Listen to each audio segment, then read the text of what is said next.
நண்பர்களே வணக்கம். சுந்தரா ராமசாமி சூரான்னு சொல்லுவாங்க. இவர் எழுதிய சிறுகதைகள்லாம் மிகச்சிறப்பா இருக்கும். நேற்று ஒரு கதை ஒன்று படித்தேன். ஒருத்தர் நோயாளியாகி படுத்த படுக்கை ஆயிடுறார். கிட்டத்தட்ட அவருக்கு வெளி உலக தொடர்பு என்பது இல்லாம கூட போயிடுது. அவரால் எழுந்து நடக்கவே முடியல, படுத்த படுக்கையிலே இருக்காரு. அப்போ குளவி ஒண்ணு சுத்திக்கிட்டு வருது, அவர் மேல விழுது. அதை தட்டி விடுவதற்கு கூட அவரால் முடியல. மற்றவர் யாராவது கூப்பிடணும்னு நினைச்சாலும் குரலும் வரமாட்டேங்குது. அவருக்கு கிடைத்த மிக அற்புதமான ஒரு விஷயம், அவர் தங்கி இருக்கக்கூடிய அந்த அறையில இருக்கக்கூடிய ஒரு ஜன்னல். இந்த ஜன்னல் வழியா பார்க்கும் பொழுது ஒரு வெளி உலக தொடர்பு என்பதே நிறைய விஷயங்கள் இந்த ஜன்னல் வழியா தான் தெரியுது. முழுமையா தெரியலனாலும் ஓரளவுக்கு அவருக்கு தெரியுது.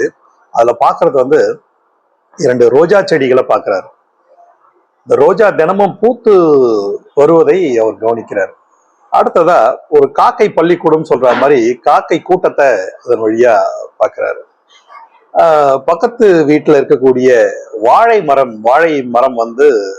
வளர்ந்து வருவதை பார்க்கிறார். சில மனிதர்கள் தூரமா இருக்கிறதையும் பார்க்கிறார். அந்த சாலை வழியா வரக்கூடிய விஷயங்களை அவரால் பார்க்க முடியல, அதை மறைக்குது. அந்த வாகனத்தினுடைய பெரிய அளவுல இருக்கக்கூடிய உயரமா இருக்கக்கூடிய பகுதிகள் மட்டும் தெரியுது. இதுல இவரு நிறைய வர்ணனைகள் இந்த ஜன்னல் வழியாக பார்ப்பதை மட்டுமே சொல்றாரு. நாம கூட நிறைய விஷயங்களை தவற விட்டுருமோன்னு சொல்லி கூட ரொம்ப ஐயமா கூட இருக்கு.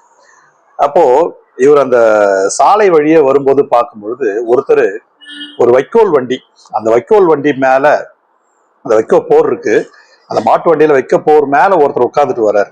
உட்காந்துட்டு வரும்போது அவர் மட்டும்தான் இவருக்கு தெரியுறாரு. ரொம்ப ஒய்யாரமா உட்காந்துக்கிட்டு வருவது தெரியுது. இதுல அப்படியே எழுதுறாரு. நான் அதை அழகா அப்படியே படிக்கிறேன். நான் சடசடவென்று ஓயாமல் வண்டிகள் நகரும், ஆனால் வண்டிகள் போவது என் கண்களுக்கு தெரியாது.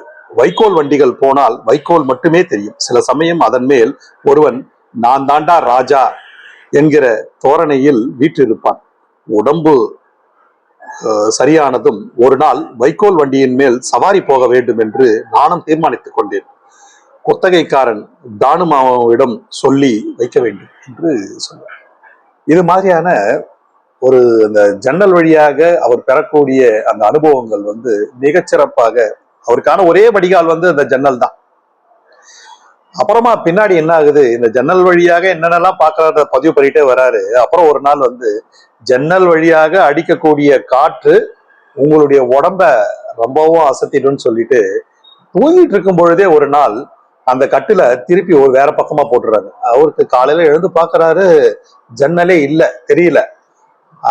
உடனே மனசு ரொம்ப அப்செட் ஆயிடுது. ஒரு அன்கான்சியஸ் ஸ்டேஜுக்கு போயிடுது. ஒரு வெளி உலக தொடர்பை அற்ற நிலையில் ஒருவன் எப்படி தன்னுடைய உணர்வுகளையும் உடலையும் உடலுக்கும் உணர்வுக்கும் உள்ள தொடர்பையும் எப்படி இழக்கிறான்றத மிக அற்புதமாக எல்லாரும் அவர் எழுப்புறாங்க. அவரால் திரும்பி குரல் கொடுக்க முடியவில்லை, இந்த உலகத்திற்கு வர முடியவில்லை என்பதாக இந்த கதை இருக்கும். ஒரு 5 பக்கம் தான் இருக்கும். ஆனால் நாம் வாழ்வில் எதையெல்லாம் தவற விடுகிறோம், எதையெல்லாம் ஒரு சாதாரண ஜன்னல் வழியாக கூட பெற்றுக்கொள்ள முடியும் என்கிற இளைப்பாறுதல் இந்த கதையில இருந்தது. ஒவ்வொரு வரியும் மிக அற்புதமாக இருக்கிறது. எனவே வாசியுங்கள் நண்பர்களே.